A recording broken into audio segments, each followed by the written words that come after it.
ministre de l'Industrie, ancien MLC de Jean-Pierre Bemba. Et J'irai Sanzala est également avec nous, secrétaire national chargé de la communication de l'ARC d'Olivier Kamitatou. Monsieur Sanzala, monsieur Elero, bonsoir. Bonsoir, madame. Le Parti Liberté se dit centriste. Dans un contexte aussi atypique que le nôtre, ça veut dire quoi? Ça veut dire le refus de la bipolarisation de l'espace politique, parce que simplement nous avons fait l'analyse que la crise actuelle est aujourd'hui le fait de cette bipolarisation. De part, vous avez l'opposition qui campe sur une position, vous avez la majorité qui est également dans un attentisme. Donc dans tout ça, nous constatons qu'il était important de pouvoir définir une voie qui soit celle de la raison, et c'est pour cela que nous avons créé cette nouvelle famille politique, ce nouveau pool politique, dans le sens de créer une synthèse qui permettrait la résolution de la crise politique actuelle. Alors j'emprunte ces termes, vous serez prêt à revenir à la raison? Qu'est-ce que vous appelez raison, madame? J'emprunte ces termes. Il a dit qu'il faut appeler les gens à revenir à la raison. Non, oui, il doit définir les concepts de raison quand il fait allusion à cela. Mais ce que moi j'ai dit, je dois respecter l'opinion des amis. Ils sont libres de créer leur plateforme, de créer leur parti politique. Mais moi, ce que je demande, c'est qu'ils doivent rester respectueux de la Constitution. La Constitution ne reconnaît pas les centristes, soit vous êtes de l'opposition, soit vous êtes dans la majorité. Je comprends les soucis des amis qui veulent assez que la crise soit résolue. Mais il faut se dire des vérités en face, madame. Résoudre la crise, cela veut dire respecter la Constitution, respecter l'accord que nous venons de signer. Et toute voie ou tout chemin en écartant ces deux principes dont je venais d'évoquer tout à l'heure, ça serait aller à la compte des aspirations du peuple congolais. Donc moi j'interpelle les amis, c'est bien de réfléchir dans le sens de résoudre la crise, mais ils doivent respecter et rester cohérents tout en respectant la Constitution et bien évidemment l'accord de la Saint-Sylvestre. Alors il est clair que Liberté, Germain Kamenga, vous vous inspirez de l'exemple français, Emmanuel Macron qui a complètement bouleversé l'architecture politique en France, mais on sait tous qu'ils n'ont pas les mêmes parcours.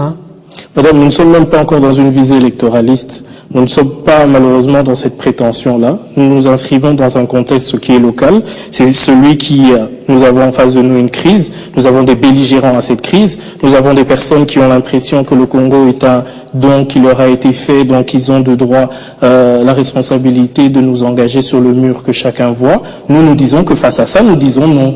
Nous avons pris notre responsabilité par rapport à cette conjoncture, et notre centrisme, certes, il est conjoncturel, mais nous n'allons pas faire des hypothèses avant d'abord de résoudre la question de la crise, parce que sans la résolution de cette crise, il ne peut y avoir d'échéance ni d'aspiration électorale. Donc, nous sommes assez modestes jusque-là, madame.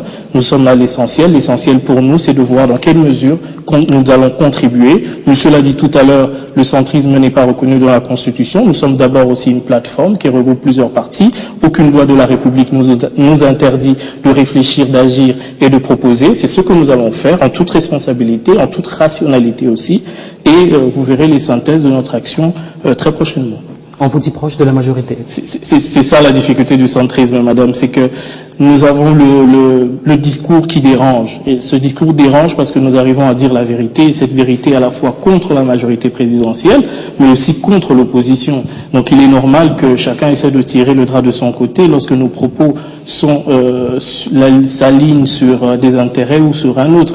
Nous ne sommes pas là pour essayer de les caresser au sens du poil, ce n'est pas le sens de notre démarche politique. Nous sommes là pour être cohérents sur une démarche, celle de la rationalité, je le précise, et nous allons continuer à avoir cet échange-là. Notre souhait, c'est pas, comme je l'ai dit, de caresser qui que ce soit. Notre souhait, c'est de faire une synthèse, la synthèse de leurs deux propositions, parce que il n'y a pas de saint qu'à la majorité ou qu'à l'opposition. Nous avons compris que le jeu est fait par les deux belligérants. Il était important que de faire le tri entre ce qui est bien et ce qui est négatif, et c'est ce que nous allons faire, c'est faire la synthèse de ce qui est bien des deux camps et de bousculer tout le monde pour que nous ayons un consensus républicain. J'irai Sanzala, vous y croyez?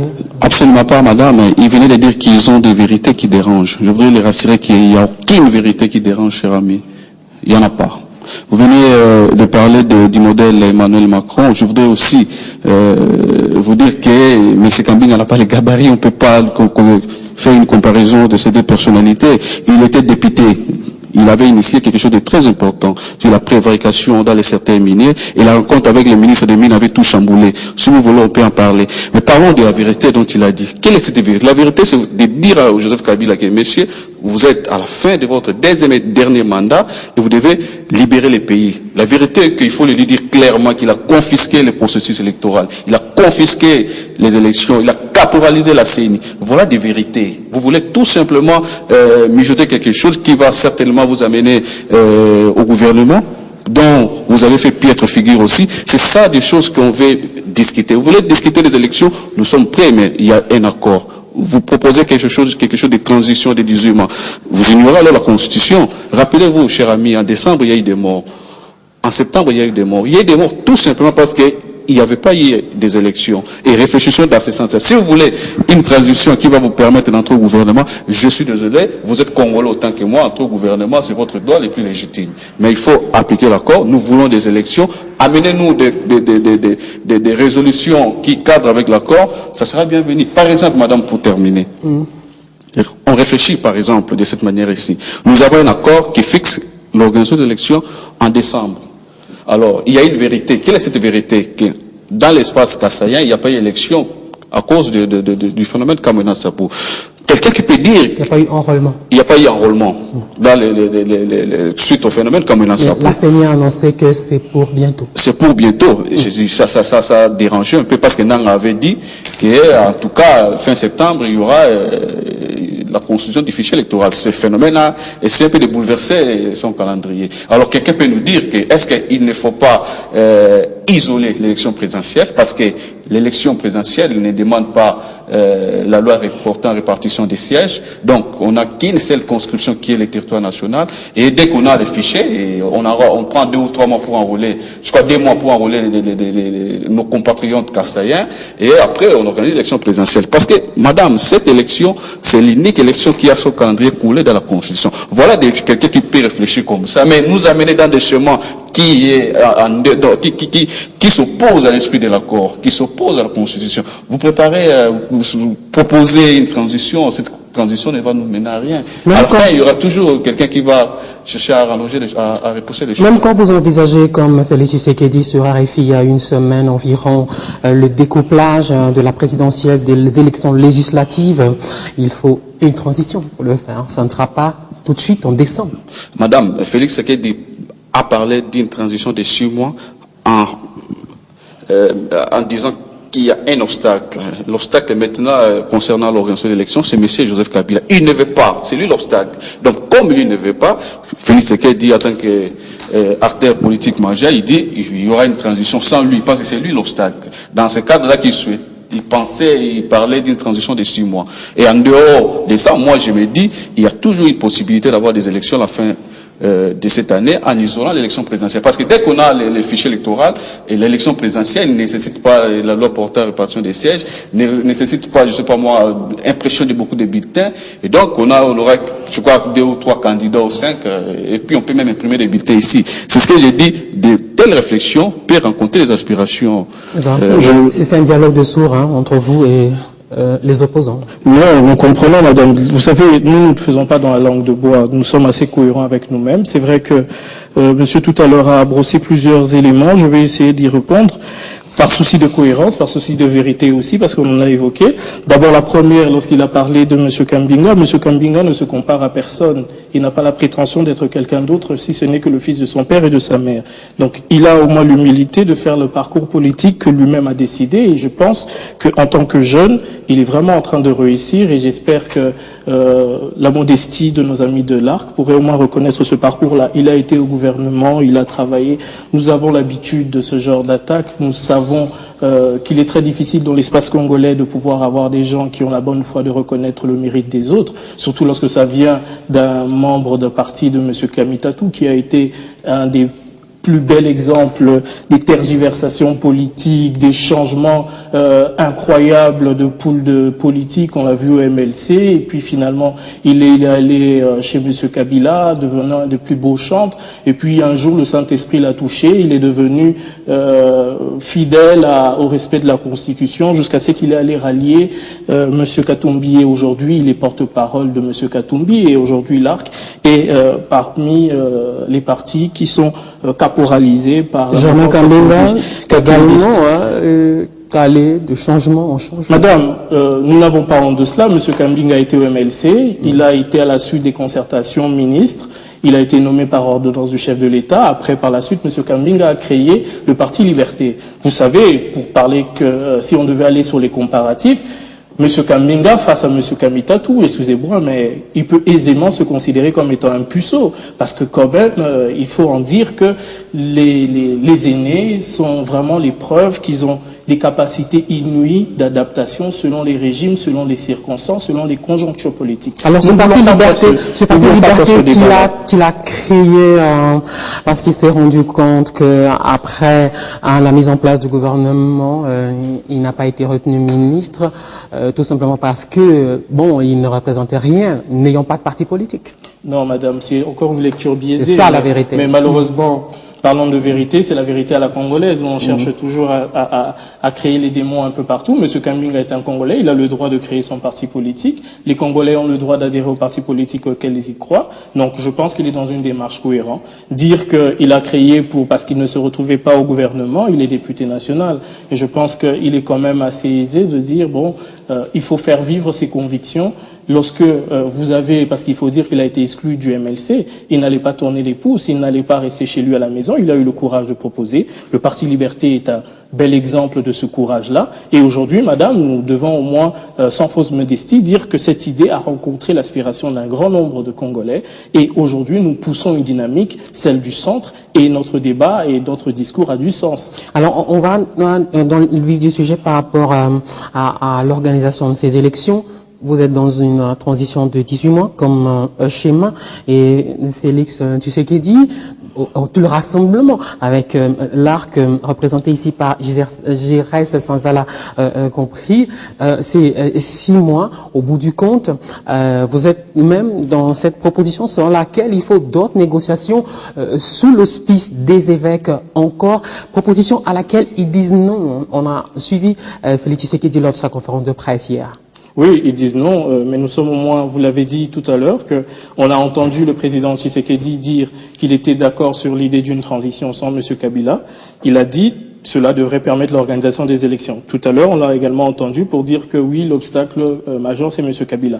Nous, comme centristes, nous voulons quand même prendre l'élément le plus positif. L'élément le plus positif, c'est qu'en face de nous, donc au niveau du rassemblement, le président du rassemblement est assez cohérent et honnête de reconnaître que nous sommes aujourd'hui dans l'impossibilité d'organiser des élections au 31 décembre 2017, ce qui est un fait. Maintenant, il est aussi d'accord comme nous qu'il est nécessaire de pouvoir avoir une transition. Bon, maintenant, sur les postures politiciennes où on veut ceci, on veut cela, moi je me dis c'est dans le cadre peut-être d'une stratégie politique, mais nous prenons l'essentiel. L'essentiel, c'est que le rassemblement est d'accord avec nous sur le principe d'une transition. Le rassemblement est d'accord avec nous sur les défis inhérents à l'organisation de ces élections-là. Nous disons que c'est déjà un bon départ. Nous pouvons nous mettre autour d'une table avec cela, en convainquant également le camp de la majorité pour leur faire comprendre qu'on ne peut pas continuer à faire la politique de l'autruche. Il est nécessaire que nous puissions résoudre la crise politique, parce que la crise politique aujourd'hui, madame, est en train d'emprisonner le social, emprisonner l'économie du Congolais, et il est nécessaire que face à cette situation, qu'on fasse un dépassement d'ego. Giresse Sanzala, encore des négociations pour régler cette crise? Madame, vous savez, négocier, dialoguer, ça a toujours été parmi les meilleurs artistes pour résoudre la crise. Il y a même des gens qui disent qu'il faut toujours continuer à discuter, à dialoguer, il n'y a pas de problème. Mais il faut aborder les problèmes de manière très claire. Nos amis, ils se disent centristes, mais ils savent bien pourquoi on est dans cette situation. On est dans cette situation simplement parce qu'il y a une personne qui ne veut pas quitter le pouvoir, c'est le président Kabila. Rappelez-vous, madame, en 2015 exactement, quand les G7 avaient écrit la lettre pour dire au chef de l'État, organiser les élections pour éviter que le pays plonge dans des situations aux conséquences imprévisibles. Et vous savez, la réponse a été des révocations. Ça, vous le savez. Donc, je voudrais rappeler à nos amis que vous voulez tout simplement chercher les sexes des anges. Les vrais problèmes, c'est M. Kabila qui ne veut pas. Il ne veut pas organiser les élections. Nous sommes allés avec les évêques à la Senko. On a clairement discuté. Nous avons l'accord. J'en ai ici avec moi. Et par après, ils ont multiplié les entraves pour mettre de côté. Vous savez, quand vous lisez l'accord, il y a des préoccupations majeures. Donc, dans cet accord, il y avait il faut accepter que le président Kabila reste. Parce qu'il n'avait plus de légitimité. Il fallait accepter qu'il reste. Et deuxièmement, contrepartie, il fallait qu'il y ait une gestion consensuelle. On devait co-gérer avec lui. Parce que, je le répète, que ce serait une aberration pour nous de laisser entre les mains de ceux qui ont bloqué le processus l'organisation des élections et la gestion après la période, après l'expiration du mandat du président Kabila. Et nous sommes dit, vous restez et puis on gère ensemble. Ils nous ont mis en écart. On dit, ok, comme à l'époque, ils disaient que c'était pour des postes que les gens discutaient, on dit gérer le pays. Ils ont géré. Maintenant, ils sont en difficulté.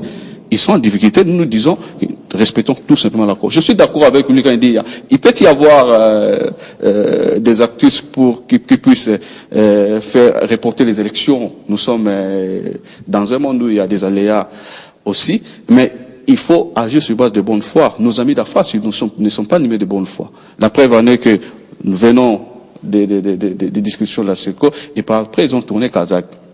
Pour terminer, Madame Massengo, transition de 18 mois, ça va nous amener à quoi? Messenanga nous dit clairement, bientôt il va lancer l'opération d'enrôlement dans l'espace kassaïen, ça va prendre 3 mois. C'est une évidence. Il est technicien. Moi, je dirais que ça peut prendre 2 mois. Mais vous savez, je vais vous aider aussi. Vous savez, Messenanga travaille pas sur base de cet accord. Et puis, il travaille comme si nous étions dans une situation normale. Nous ne sommes plus dans une situation normale. Nous sommes dans une situation où il y a des contraintes parce que nous sommes hors délai. Et tout doit être fait sur base de l'accord. Il termine. S'il commence à ce mois de septembre, il part 3 mois, il peut terminer en début décembre. Et moi, j'ai dit, en toute modestie, c'est possible d'avoir des élections présidentielles. Pourquoi avoir 18 mois? Pourquoi il propose 18 mois? Pourquoi ne pas dire à Messenanga, c'est vrai, il y a eu des choses qui ont bouleversé votre calendrier, mais est-ce qu'on ne peut pas avoir l'élection présidentielle? Parce que, madame, il n'y a que cette élection qui dérange. Il n'y a que cette élection qui dérange, je termine.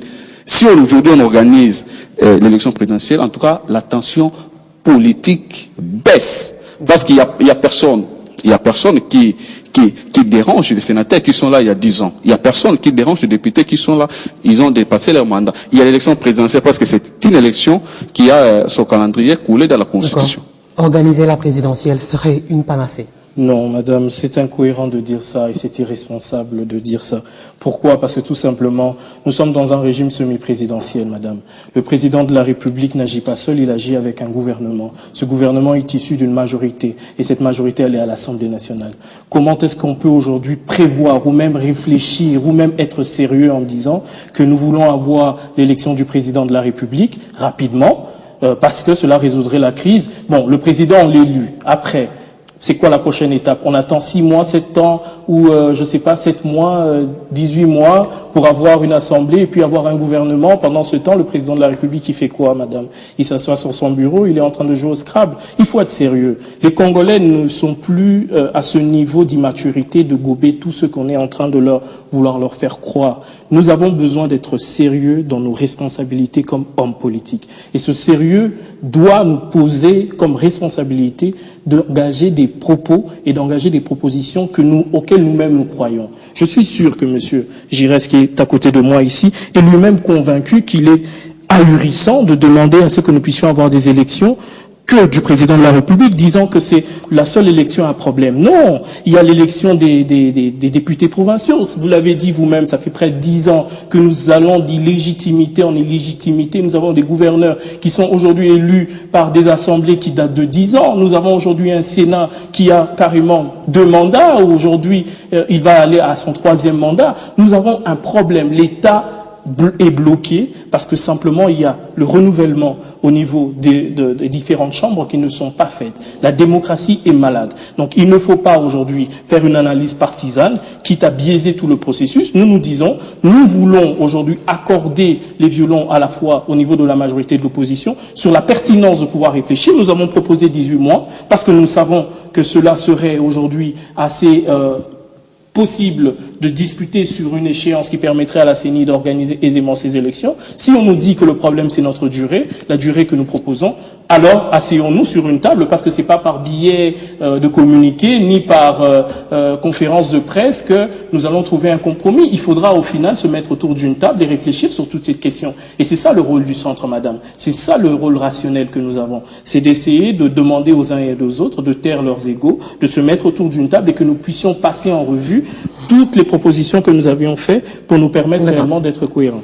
Alors, et s'il y avait une sorte de décrispation avec un opposant à la tête du gouvernement pendant cette période de transition, l'abandon de poursuite contre Moïse Katumbi, par exemple, dont Olivier Kamitatou, votre patron, est le porte-parole?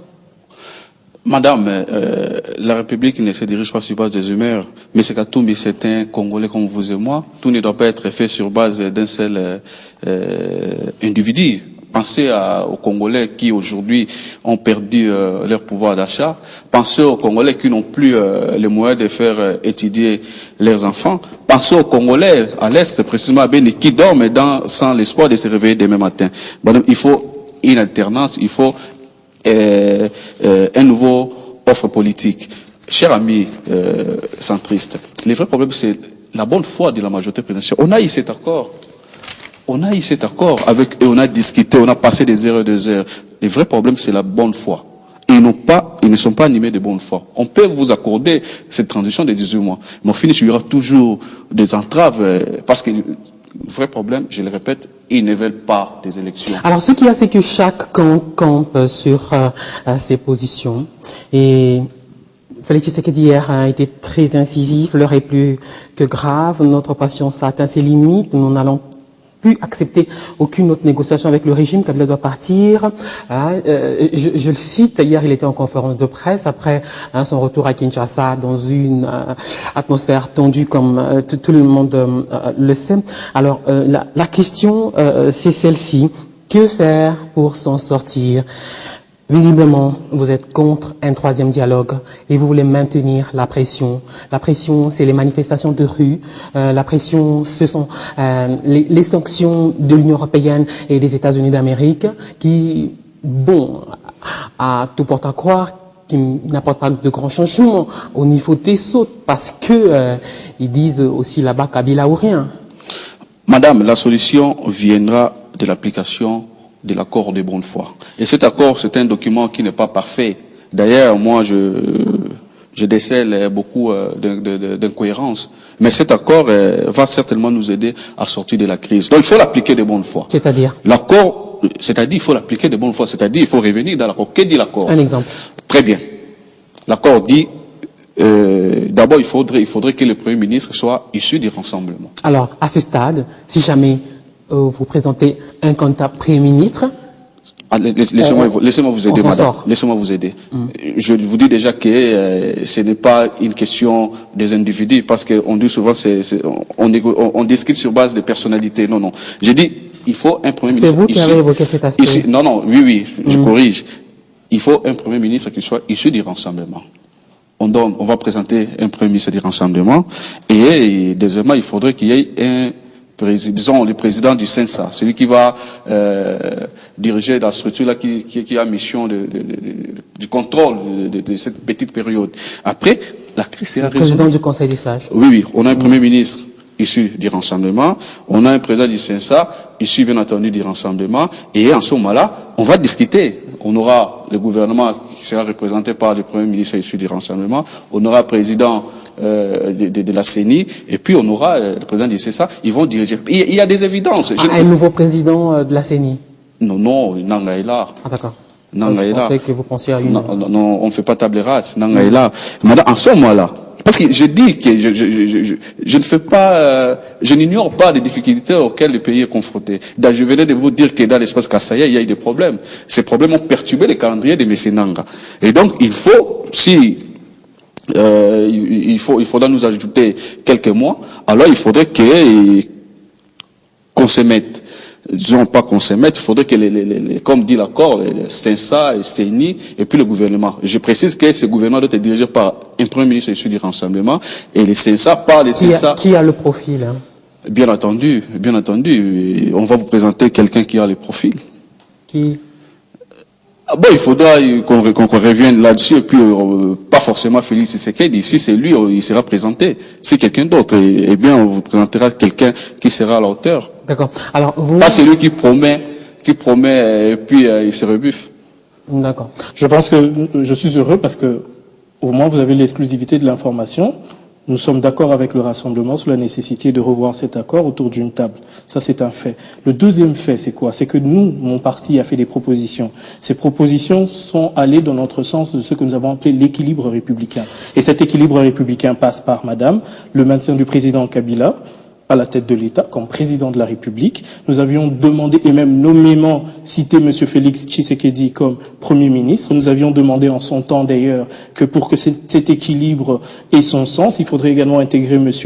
Kamere à la tête du CENSA. Nous avions même été avocat de M. Katumbi, en demandant même que M. Katumbi revienne en homme libre pour assurer une décrispation de l'espace politique. Au moins, on a même demandé pour lui qu'il y ait quand même moratoire judiciaire pour lui permettre de se préparer aux élections dont il a l'ambition de devenir candidat, d'être candidat à la présidentielle. Donc ça, c'est notre schéma. Nous disons il faut un équilibre républicain. Il faut garder les bases. C'est vrai, il a évoqué la question de la bonne foi des uns et des autres. Voilà pourquoi nous avions dit il était important que cette nouvelle discussion se fasse sous l'égide de la SENCO.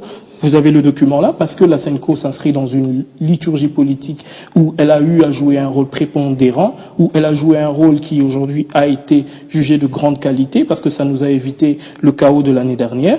Nous disons qu'aujourd'hui, ils ont le profil nécessaire pour pouvoir jouer ce rôle d'apaisement, pour conduire ces discussions. Donc mon parti et même ma plateforme, nous sommes de cette idée qu'il faut réellement un équilibre républicain pour permettre à ce que les tensions se taisent et que nous puissions allègrement nous préparer à ces fameuses élections que nous attendons tous. Si jamais vous n'obtenez pas tout ça, quelle est la suite? La pression par des manifestations de rue? Il faudra attendre que cela arrive et puis vous verrez la réaction des rassemblements. Madame, tout est fait pour que les élections ne s'organisent pas à la fin de cette année. Mais c'est ce que nous appelons le peuple congolais de se prendre en charge. Les peuples doivent se prendre en charge. Donc, face à un régime caractérisé par l'oppression, la dictature, rappelez-vous, il devait y avoir un meeting du renseignement ce dimanche, ça a été empêché. Donc, nous assistons à un régime qui utilise la force, la violence, pour réprimer les citoyens qui veulent manifester. Et ça, c'est inacceptable. Le scénario se répète. L'année dernière, on a assisté à la même rengaine avant la date dite fatidique du 19 décembre. Madame, je n'aimerais pas ressasser sur cette question. Je vous dis, le peuple congolais n'est plus... C'est dire combien vos manifestants de rue ont montré leurs limites. Madame, je sais que vous voulez qu'un jour les rassemblements puissent inviter le peuple congolais à une insurrection. Ça n'arrivera pas. Ça n'arrivera pas. Dans les projets, il y a la désobéissance civile à laquelle vous avez appelé pour les mois de septembre et octobre. Madame, les rassemblements sont dirigés par des femmes et des hommes respectueux de la Constitution. Et nous sommes liés à la Constitution et nous appliquerons tout ce que la Constitution nous demande de faire pour réclamer nos droits, pour réclamer les élections. Les élections ne sont pas un cadeau que le président Kabila doit nous offrir ou va nous offrir. Les cadeaux, les élections, c'est un droit. C'est un droit et nous allons continuer à les réclamer, nous allons résister. Par de quelles voies? Des voies pacifiques, bien entendu. Des voies pacifiques. Nous allons user tous les articles de la Constitution et qui nous donnent des possibilités à pouvoir manifester. Ils peuvent réprimer, ils peuvent tuer. Nous savons, ces régimes utilisent la violence, la répression pour réprimer et nous allons résister comme le président Tshisekedi disait, exister c'est résister. Alors, il nous reste 15 minutes. On va parler de ce 20e anniversaire de la disparition du maréchal Mobutu. Alors, tout d'abord, cette question, quel président a-t-il été, selon vous? Le président Mobutu a été un président qui a conduit les destinées de ce pays pendant près de 32 ans. Pendant ces 32 ans, il y a eu du bon, il y a eu du mauvais. Mais il faut aussi lui reconnaître un fait, c'est qu'il a trouvé une république morcelée, une république soumise à des démons de séparatisme, des démons d'ethnicisme. Et je pense qu'il a eu, aujourd'hui, il a le mérite d'avoir été ce chef d'État qui a réussi à réunifier ce pays, à rétablir la stabilité politique, parce qu'il faut le dire qu'il y a eu beaucoup de désordre avant qu'il n'arrive. Et malheureusement, il a été aussi le président qui n'a pas su faire les réformes à temps qu'il fallait, notamment sur la question de la démocratie. Il a été assez sourd sur les derniers moments de sa présidence et malheureusement, il a eu cette fin terrible que nous connaissons. Aujourd'hui, c'est un modèle pour la jeune génération politique, pour la génération actuelle et même pour nos enfants demain, de comprendre qu'il est nécessaire que l'homme reste en dessous de l'État et que l'État prévaut au-dessus de tout, parce que nous sommes tous serviteurs de cet État-là, que nous devons chérir avec abnégation et bien évidemment dépassement de soi aussi. Je reste dans là, quelles sont ses faiblesses et ses points forts? Ça, c'est une belle question. Je suis très heureux de parler du président Mobutu pendant cette période. Il y a une leçon à tirer, madame. Il faut quitter le pouvoir avant que celui-ci vous quitte. C'est ça. Le président Mobutu, fut un président autoritaire. Il a su réunifier le pays. Il nous a donné l'unité nationale. Donc cette histoire de gouverneur la territoriale des non-originaires, ça a permis à ce que le pays soit vraiment unifié et puis lutter de manière farouche contre le tribalisme. Le président Mobutu nous a aussi donné ce que nous appelons la fierté congolaise, donc l'identité nationale. Je suis fier d'être congolais ou zaïrois à l'époque. Ce sont ce que nous retenons du président Mobutu. C'est un président qui était respecté par la sous-région, ce qui n'est plus le cas aujourd'hui. Le président Mobutu donnait la valeur aux Zaïrois aujourd'hui congolais. Dommage, il n'a pas su, ou il n'avait pas su appliquer ce dont je parlais au début. Il faut quitter les pouvoirs avant que... Vous savez, quand les pouvoirs vous quittent, il y a toujours eu des désastres. Le président Mobutu, rappelez-vous, madame, il a fait 32 ans au pouvoir. Vous avez vu comment est-ce qu'il a fini. Et c'est ce que nous exhortons au président de la République. Lui aussi, il a fait 15 ans. Il n'a pas fait que de mauvaises choses. Il a tracé le pays sur une trajectoire démocratique en organisant les élections de 2006, 2011 et en 2016, parce qu'il savait qu'il ne serait pas candidat. Et voilà, il a confisqué. Et sincèrement, madame Mamina, je n'aimerais pas qu'il finisse comme M. Mobutu. C'est un président que nous avons vu tout jeune et nous souhaitons qu'il soit au Sénat.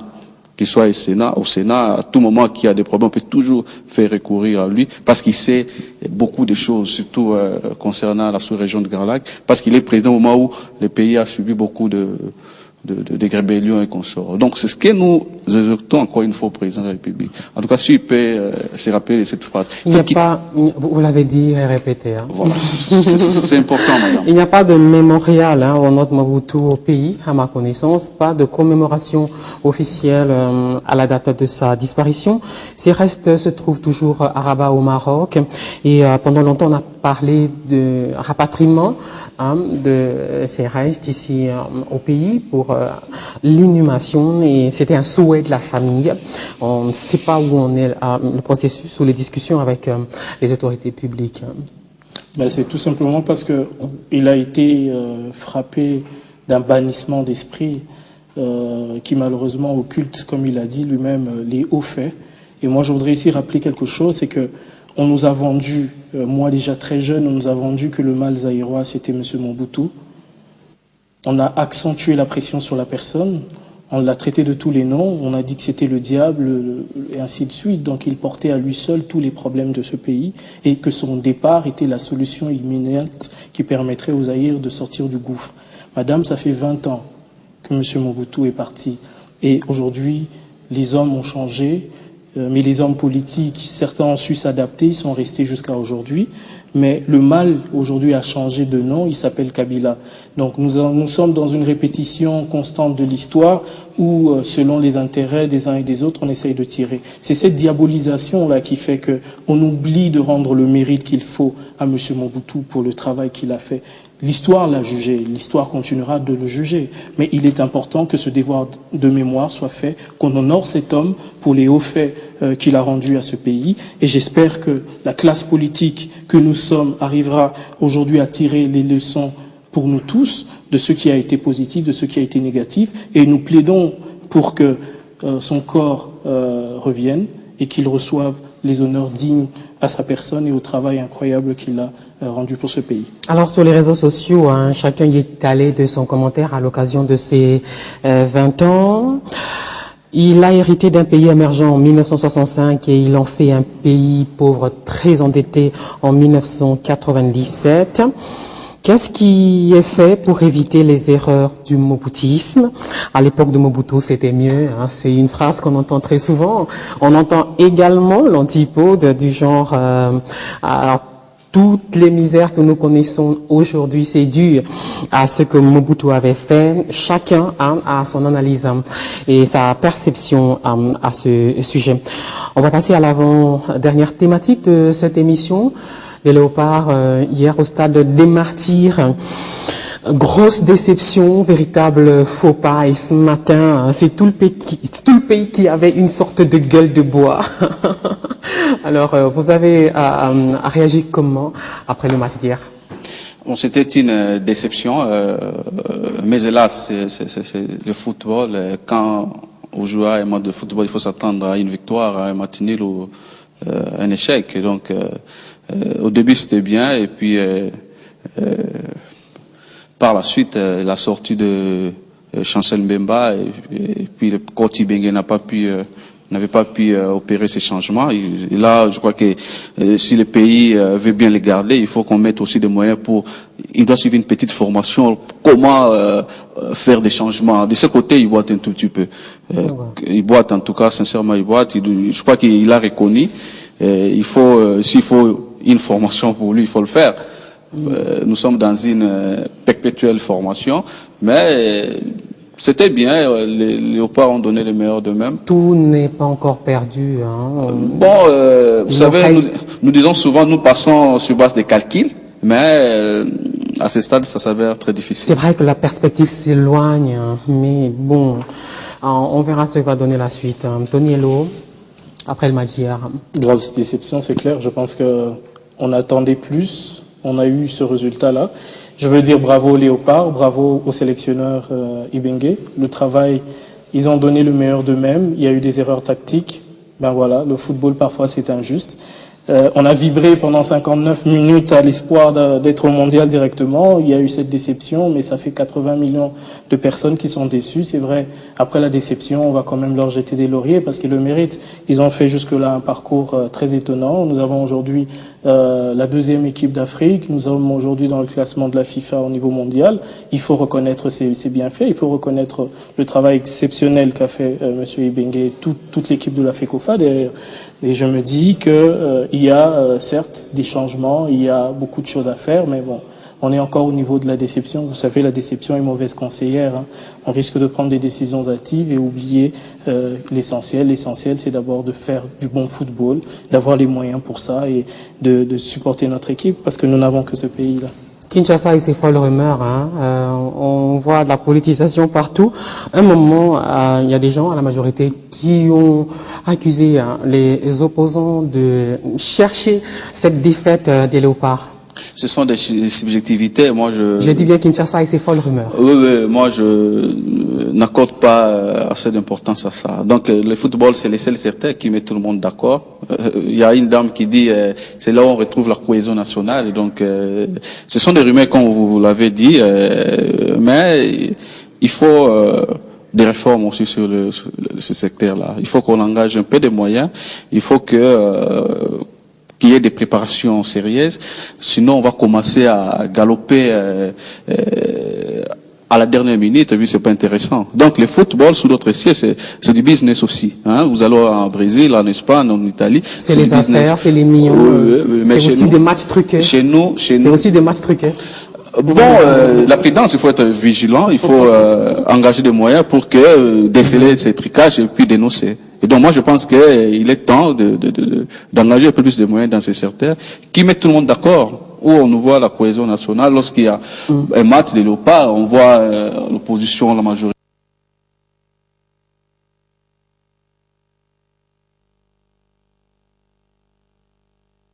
Tout à l'heure, il vaut mieux une défaite des léopards pour que la foule en furie quitte le stade et aille assiéger le palais de la nation.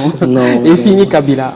Non. Ça, je l'ai lu sur les réseaux sociaux. Bon, vous savez, nous les Congolais, on est champions dans les dérisions. Et bon, je pense que ça va plus d'un élan général de déception où nos compatriotes essayent du mieux qu'ils peuvent de sortir ces frustrations-là. Bon, maintenant, c'est de la politicaille que d'essayer de faire de la récupération politique, ainsi de suite. La douleur, elle est encore fraîche. Je pense qu'il faut encourager les léopards. Ils ont fait un travail formidable. Malheureusement, nous n'avons plus notre destin entre les mains. On est maintenant dans les calculs. Bon, c'est peut-être une spécialité de la RDC. On devrait nous le reconnaître. On est champion dans les surprises de dernière minute et j'espère que cette surprise sera très positive et que nous serons finalement en Russie en 2018. J'allais dire, touchons du bois. On ne peut pas terminer cette émission sans parler de cette petite phrase assassine prononcée par Kikaya Binkaroubi, conseiller diplomatique du président de la République.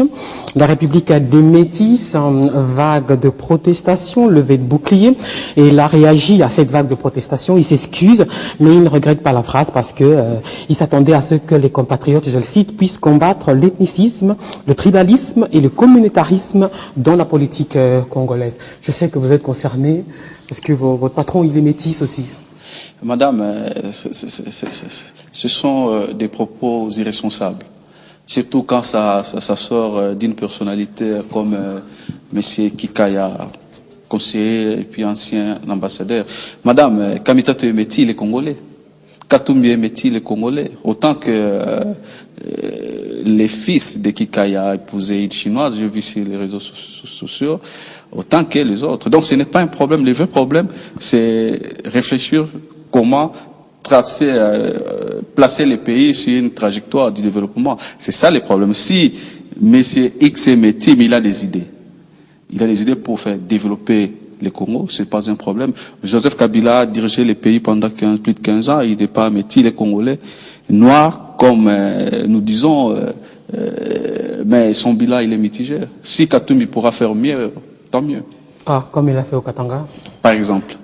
Ah, il a fait mieux au Katanga? Madame, je vous dis une chose. C'est une question. Hein? Je vous réponds. Madame, nous suivons la télé.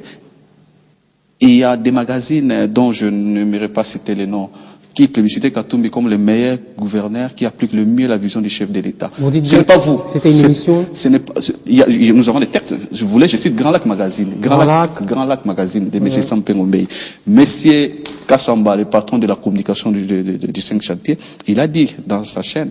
Et donc, c'est pas moi. Si vous voulez. Des émissions, des magazines sponsorisés par l'auteur. Madame, bon, vous êtes journaliste, peut-être vous en savez mieux que moi, mais je vous dis, c'est que moi j'ai suivi. Donc Katumbi, à l'époque, c'est quelqu'un... Bon, entre la com et la réalité, il y a un pas.